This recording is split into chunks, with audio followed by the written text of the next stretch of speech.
चाहोगे? मतलब आप सारे मतलब जीत के इतने खुशी थोड़ा बच्चे हमसे हमेशा हारता आया है और हारता रहेगा।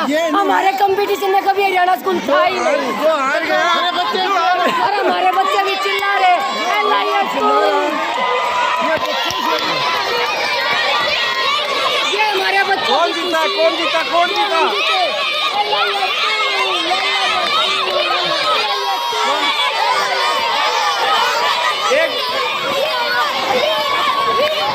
ये बता दो हमेशा जीतता है। चीटिंग कैसे हुई? बता। पूरी तरह से हार चुका है सर, LIS जीत चुका है। चीटिंग कैसे हुई? उन्होंने काला रस्सा अपनी तरफ खींच लिया है। काला रस्सा अपनी तरफ खींच लिया सर। काला रस्सा अपनी तरफ खींच लिया। अच्छा, ये चीटिंग थी। मैडम की 11 मैडम की सर। फिर भी हम जीत गए, हमारे को बहुत खुशी है। दो सर थे उधर, 2 सर थे, यहाँ 1 सर था। अच्छा, फिर से कंपटीशन कराओगे? फिर से? और वो वहाँ के ड्राइवर भी उन्हीं के साथ लगे हुए थे, फिर भी हम जीत गए।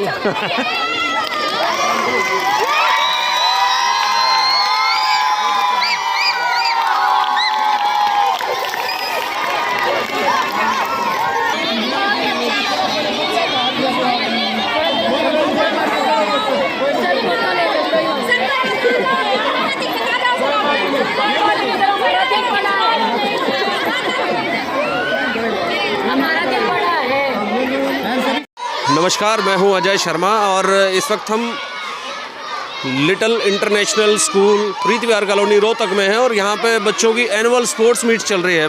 मैं कैमरामैन को बताना चाहूँगा कि एक बार दिखाइए।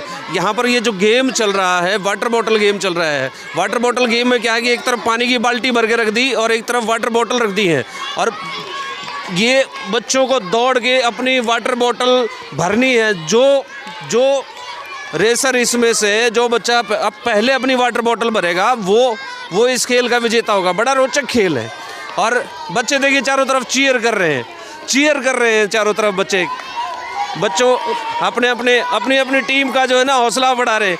कौन से गेम अभी तक हुए हैं? बताओ। हाँ बताओ। वाटर रेस, हाँ। Layamon race. हाँ। अच्छा, ज़्यादा गेम किस स्कूल ने जीते ये बताओ? ज्यादा स्कूल LIS।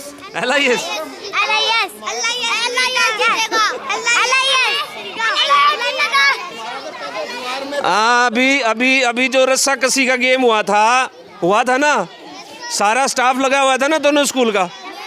कौन जीता था?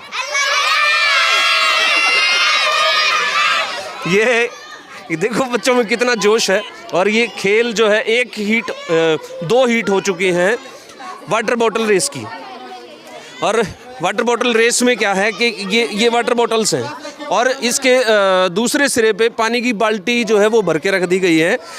जो इनमें से जो भी प्रतियोगी है वो जल्दी से दौड़ करके अपनी वाटर बॉटल भर देगा, वो इस खेल का, इस हीट का विजेता होगा। हमारे साथ हरियाणा सीनियर सेकेंडरी स्कूल के जो है ना डायरेक्टर हैं, उनसे जानते हैं कि सर बड़े रोचक खेल हैं बच्चों के हैं और किस तरीके से मतलब अच्छे वेल ऑर्गेनाइज तरीके से ये गेम हो रहे हैं, ये क्या लग रहा है? हमने क्या है, जैसे छोटे बच्चों को ध्यान में रखते हुए और सर्दी को भी विशेष तौर से ध्यान में रखते हुए केवल हमने भिन्न प्रकार की रेस के गेम कराए। उसके अंदर 3 लेग रेस थी, लेमन रेस थी, ब्लाइंड रेस थी, वाटर रेस थी, उसके बाद टग ऑफ वार था, छोटे छोटे बच्चों का बलून रेस था, यानी क्या है गेंद उठा करके भागना। तो इस प्रकार के छोटे छोटे बच्चों ने आज सारा दिन यानी बड़ा अच्छा लगा। और सभी बच्चों की अब उनको ये भी नहीं पता चला ठंड क्या है। ठीक है, ठंड को भगाने के लिए, खेल की भावना जागृत करने के लिए। बिल्कुल है। ये देखिए ये रिजल्ट आ गया है। मैं कैमरामैन को कहूँगा वाटर बॉटल रेस का इस हीट का रिजल्ट आया है और ये प्रतियोगिता इन्होंने ये रेस जीती है। बेटा कॉन्ग्रेचुलेशन। Thank you sir. बड़े अच्छे तरीके से आपने दौड़ करके अपना मुकाबला ये जीता है? Yes sir. कैसा लग रहा है जीत के? बहुत अच्छा सर। बहुत अच्छा लग रहा है। तो अगले राउंड के लिए आपको बहुत बहुत बधाई है। नेक्स्ट राउंड के लिए जो है ना अगले प्रतियोगी तैयार हो रहे हैं। मैं डायरेक्टर साहब के पास फिर से चलते हैं। सर, खेलों का बड़ा महत्व है मतलब छात्रों की लाइफ में। मैं आपको बताना चाहूँ, हमारा राष्ट्रीय शतरंज प्रतियोगिता के अंदर हमारा बच्चा नेशनल गेम जीत चुका है। इसी प्रकार खेलों को हमारा स्कूल शुरू से ही, हमारे अगर बेसिक बात करें तो हमारे अपने स्कूल का नाम हरियाणा स्पोर्ट्स पब्लिक स्कूल रखा गया था। तब से ही हमारे बच्चे खेलों में भाग लेते रहते हैं। हमारे अपने स्कूल का ही यानी क्या है इंटरनेशनल बॉक्सर रहा है बच्चा अमित पंगाल, वो हमारे स्कूल का नर्सरी से +2 तक हमारा ही विद्यार्थी रहा है। पीयूष खुराना यानी क्या है शतरंज प्रतियोगिता में नेशनल खिलाड़ी रहा है।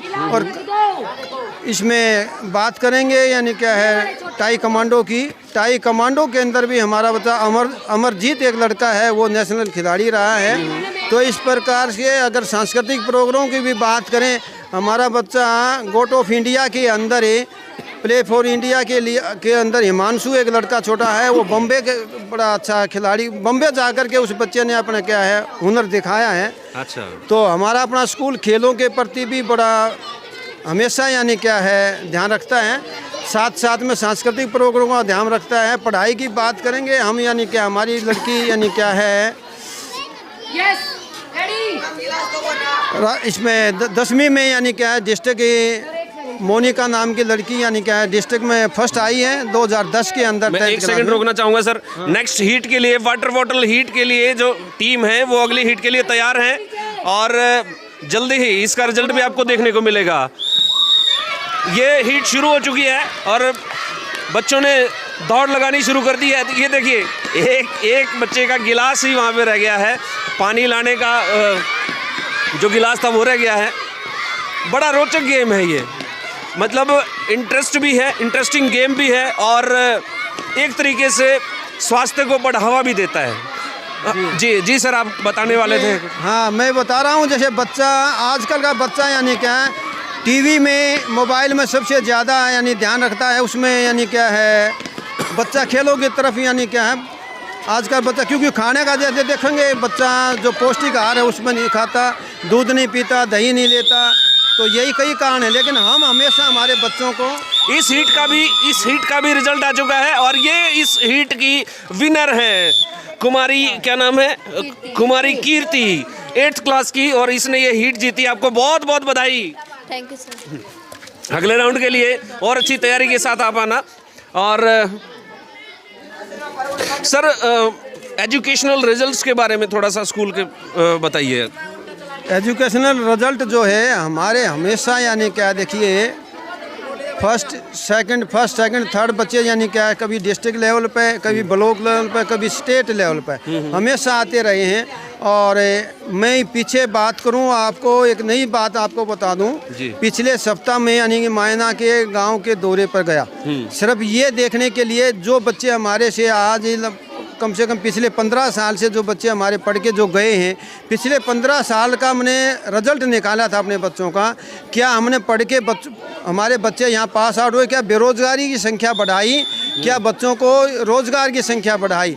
तो मैं हैरान था, उस गांव के 15 साल तक विधायक रहे हैं बलवंत मायना जी। जब मैंने गांव से रिपोर्ट मांगी कि भी आपके बलवंत मायना विधायक रहे हैं आपके गांव से, कि ये बलवंत मायना ने कितने बच्चे आपके गांव से रोजगार मुखी करे, मैं हैरान हो गया। केवल 15 साल के अंदर उन गांव की रिपोर्ट के मुताबिक बता रहा हूँ, मायना गांव की रिपोर्ट के अंदर केवल 11 लोगों का उन्होंने नाम लिखा कि 11 बच्चों को मायना ने 15 साल में रोजगार दिलाया। जब बलवंत मायना का आप नाम ले रहे हैं, जो वहाँ से विधायक रहे हैं, अपने गांव के बच्चों को उन्होंने रोजगार दिलाया 15 साल में, महज 11 बच्चों को। कमाल है। जब मैंने अपनी रिपोर्ट मांगी, मेरे उस गांव के 65 बच्चों ने रोजगार पा लिया है। 65 बच्चे मेरे अपने, चाहे वो इंजीनियर बने, चाहे वो यानी क्या फौज में गए, चाहे वो यानी क्या है हरियाणा पुलिस में गए, चाहे दूसरी सर्विसेज में गए। तो लेकिन क्या कमाल ये है, मेरे अपने बच्चे उस गांव से 65 बच्चे रोजगार से लग चुके हैं। अमित जो क्या है ये अमित पंघाल है, बॉक्सर। वो भी यानी क्या है सूबेदार मेजर बन चुका है। उसी का भाई अजय जो मेरा अपन स्टूडेंट रहा है वो भी सूबेदार है आर्मी में ही। उसका चाचा का तीसरा लड़का है वो भी कमाल है, वो भी आर्मी में, नवीन लड़का है वो भी आर्मी में ही सूबेदार मेजर बन चुका है। इस प्रकार एक एक परिवार से 4-4, 5-5 और जबकि क्या बलवंत मायना के खुद ये परिवार से 11 बच्चे मेरे पास पढ़ के पास आउट हो जा चुके हैं। उसके बच्चे भी 5 बच्चे बलवंत मायना अपने पोता पोती को नहीं लगवा गया, मैंने उसके 9 बच्चों से 5 बच्चों को रोजगार सर कर दिया है। ये बहुत बड़ी कमाल की बात है कि बहुत इंटरेस्टिंग बात, जो रोचक बात जो है ना डायरेक्टर साहब ने बताई। श्रीमान JS बूरा जी, जयवीर सिंह बूरा स्कूल के संचालक हैं, डायरेक्टर हैं। इन्होंने बताया कि एक महज एक मायना गांव से मेरे स्कूल से, मतलब हरियाणा पब्लिक स्कूल से पढ़ के जाने वाले बच्चे 65 बच्चे एक गांव से इस स्कूल से जाकर के नौकरी लग चुके हैं। जबकि वहाँ के जो विधायक रहे हैं, उसी गांव के विधायक रहे हैं, 15 साल में महज वो 11 बच्चों को नौकरी दिलवा पाए थे। बहुत इंटरेस्टिंग है, मतलब एजुकेशन का जो स्टैंडर्ड है स्कूल का एकदम से बहुत हाई है, बहुत अच्छे तरीके से यहाँ पे पढ़ाई करवाई जाती है। सर आपका जो स्कूल है यहाँ पर पे मोस्टली हम देख रहे हैं कि जैसे लोअर मिडिल क्लास के बच्चे हैं और जो बाहर से यहाँ पे जो फैमिलीज आए हुए हैं उनके ज़्यादा बच्चे यहाँ पर हैं, तो किस तरीके से मैनेज कर पाते हैं? जी बिल्कुल, यानी क्या है देखिए, स्टार्टिंग में एक बार मैं आपका स्कूल की रोचक घटना बताऊं। हम यानी क्या है स्कूल के कन्वेंसिंग के दौरे पर थे। हमने 2-3 बच्चे क्या है वहाँ पर कूड़ा करकट चूगते हुए देखे। जैसे एक बार जो अड़ंगा यानी छोटा छोटा यानी क्या है कबाड़ी का सामान कहते हैं उठाते हुए देखे। हमने उन बच्चों से पूछा, बेटा आप स्कूल में नहीं जाते क्या? उन्होंने कहा नहीं स्कूल में नहीं जाते। हमने कहा आप लोगों को हम पढ़ाएंगे, आप हमारे स्कूल में आइए। उनके पेरेंट्स कहाँ हैं? उनके पेरेंट्स से हमने बात करी। 11 बच्चों को, उन कबाड़ी वालों को 11 बच्चों को मैं स्कूल में लेके आया और वो बच्चे 11 के 11 मैंने क्या है गोद लिए और 11 के 11 बच्चों को पढ़ाया। उनमें से अब 6 बच्चे +2 पास आउट हो चुके हैं। 6 बच्चे, उनमें से 2 बच्चे बड़े अच्छे शहर के अंदर बड़ी अच्छी डेयरी चला रहे हैं। अब डेयरी का उन्होंने बच्चों ने लोन लिया, सरकार से लोन दिया सरकार ने 10वीं पास होने की वजह से, और वो बच्चे बड़े खुश हैं। और उन घरों में जो कबाड़ी का काम करते थे वो बच्चे अब डेयरी चला रहे हैं। ठीक है, एक बच्चा उनमें से यानी कि बहुत अच्छी परचून की दुकान चला रहा है। और अगर वो पढ़ा लिखा नहीं होता, कबाड़ी का काम करता, अगर वो शिक्षा हम नहीं देते, उन बच्चों को उस समय सहारा नहीं देते, तो शायद वो बात नहीं बन पाती। उन्हीं परिवारों में से 3 बच्चे अब भी हमारे पास बचे हुए हैं, जो अब यानी एक बच्चा यानी क्या है +2 में, एक लड़की और एक लड़का अब 8वीं में है, एक बच्चा 6ठी में है शायद। 3 बच्चे जिनको हमने किताबें अपने पास से दी, ड्रेसें अपने पास से दी, शिक्षा फ्री करी, और वो आज भी 3 बच्चे बचे हुए प्रेजेंट। और इस प्रकार के सैकड़ों बच्चे यानी जो जिसकी आर्थिक हालात कमज़ोर होती है, उसकी किसी की आधी फीस माफ़ कर देते हैं, किसी की पूरी फीस माफ़ कर देते हैं, किसी के जो पेरेंट्स फीस जितनी दे सकता है उस फीस को उतने ही हिसाब से फीस लेकर के बच्चों को हम शिक्षा दे रहे। क्योंकि शिक्षा एक है, व्यापार नहीं है। शिक्षा यानी क्या है, ये क्या है देश का उत्थान का साधन है। शिक्षा जिस देश की मजबूत होगी, समाज और राष्ट्र वही मजबूत होगा। और यही एक वजह रही कि हमारे बच्चे लगभग हर बच्चा हमारा कामयाब रहा। बहुत बढ़िया बात है। इन्होंने जिस तरीके से एक किस्सा बताया है डायरेक्टर साहब ने कि 11 बच्चों को इन्होंने जो सर आज ही है साथ 11 बच्चों को इन्होंने जो कूड़ा बीनते थे, सड़कों पे या रेलवे स्टेशन के आसपास कूड़ा बीनकर, कचरा बीनकर, पॉलीथीन उठा करके जो कहीं ना कहीं अपना गुजारा चला रहे थे, उन 11 बच्चों को इन्होंने गोद लिया और अपने स्कूल में उन्हें शिक्षा दी। आज वो बच्चे, जिनमें से बताया कि भाई 6 बच्चे तो +2 पास आउट हो चुके हैं, मैट्रिक पास आउट हो चुके हैं, और 3 बच्चे अभी भी स्कूल में पढ़ रहे हैं। ये बहुत मैं कहूँगा कि सामाजिक सुरक्षा की भी इसको हम बात कह सकते हैं, सोशल वेलफेयर की बात कर सकते, समाज कल्याण की भी इसको हम बात कह सकते हैं। हरियाणा सीनियर सेकेंडरी स्कूल प्रीत विहार कॉलोनी रोहतक में स्थित है और लगभग 25-30 साल से ये स्कूल यहाँ पे चल रहा है। और इसमें मोस्टली जो है लोअर मिडिल क्लास के जो हैं छात्र छात्राएं हैं वो पढ़ते हैं और अच्छी शिक्षा प्राप्त करके अच्छी नौकरियों पर भी जा चुके हैं। मैं बात इसलिए बता रहा हूँ क्योंकि बड़े बड़े स्कूल आपने देखा होगा जहाँ पे हज़ारों लाखों की फ़ीस जो है ना बच्चों से ली जाती होगी, और उनका रिज़ल्ट क्या है और इस स्कूल का रिज़ल्ट क्या है, ये कंपैरिजन हम कर सकते हैं। बड़ी बड़ी बिल्डिंगें होना, बड़े बड़े ग्राउंड होना, वो शिक्षा का मतलब कोई एक महत्व नहीं है। बहुत सारे प्राइवेट स्कूल हैं, लेकिन अगर ये प्राइवेट स्कूल इस तरीके से सोशल वेलफेयर के भी काम कर रहा है तो समाज में अच्छे छात्र छात्राएं निकल करके समाज को अच्छा वातावरण देंगे। मैं अजय शर्मा आपके साथ ऐसे ही बना रहूँगा। आप देखते रहिए देसी दर्पण। तब तक के लिए जय हिंद, जय भारत, जय हरियाणा।